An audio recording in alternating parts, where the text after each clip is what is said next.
Hey, discount sale. My favorite color.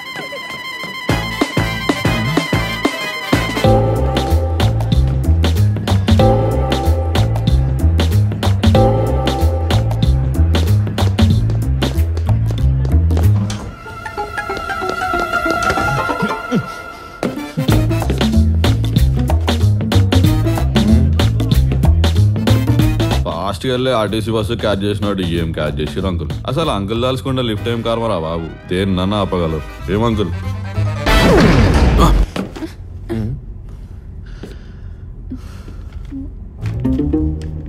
సరే, నీ friend కెట్టు పెళ్ళైపోతుంది, నీదెప్పుడు?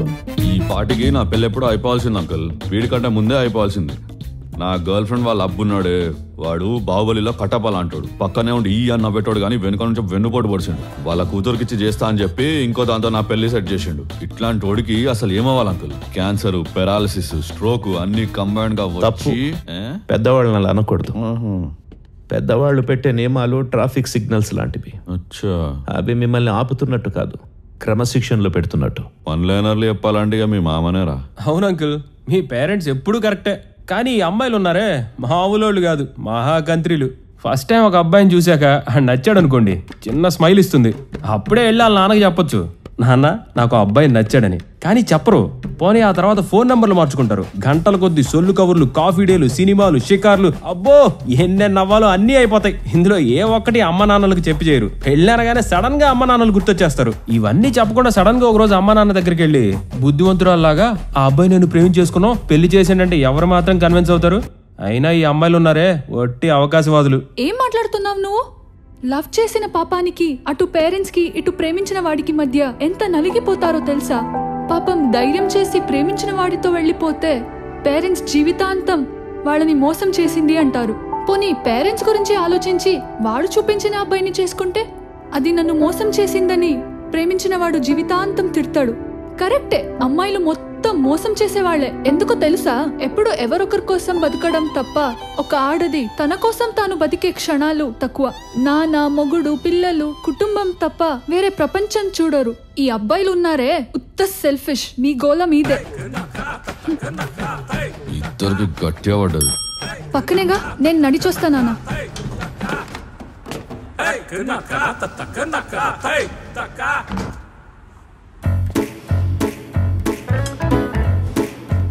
అరే, ఈకేం పని ఉంటుందా? అయితే మిషన్లు గెలుపుతాడు, లేకపోతే అమ్మాయితో పులిహార కలుపుతుంటాడు.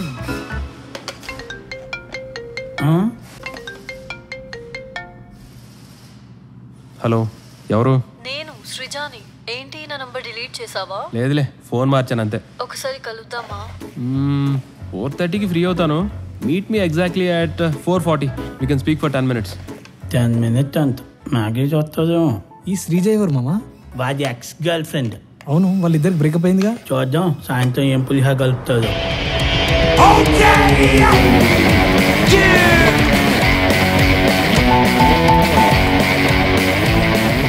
ఏంట్రా ఇది? ఒక్కరి తమ్మంటే ఇద్దరు వచ్చేది. హే శివ, ఎలా ఉన్నావు? బాగున్నా, నువ్వెలా ఉన్నావు? బాలేను శివ, నేను మా ఆయనతో సరిగా ఉండలేకపోతున్నా. నువ్వే గుర్తొస్తున్నా. నా జీవితం నాకు నచ్చట్లేదు Shiva. I miss you so much. Stop it. రిలేషన్షిప్లో క్యాలిక్యులేషన్స్ ఉండకూడదు, అడ్జస్ట్మెంట్స్ ఉండాలి. మీ అమ్మాయిలు దానికి రివర్స్. అప్పుడేమో సెక్యూరిటీయే ముఖ్యం, లవ్ కాదని అతన్ని పెళ్లి చేసుకున్నావు. ఇప్పుడు వచ్చేలా మాట్లాడడానికి సిగ్గులేదా? Have some self respect for god sake. వీడు మారడు.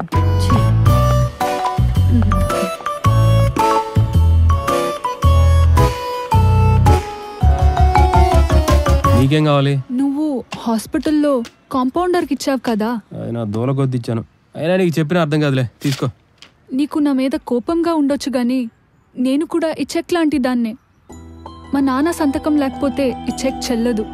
నేను కూడా అంతే. సర్లే, నిజం చెప్తావా? ఏం చెప్పి తీసుకున్నావు ఈ చెక్? నా ఫ్రెండ్ గొలుసు పోగొట్టానని చెప్పి తీసుకున్నాను. ఈ చెక్ కూడా నీలాగే అబద్ధం. నువ్వు పిరికి దానివి. లోపల నిజాయితీ ఉంటే చాలదు, దాన్ని నిలబెట్టుకునే ధైర్యం కూడా ఉండాలి. అయినా నాకు అబద్ధాలు నచ్చవు.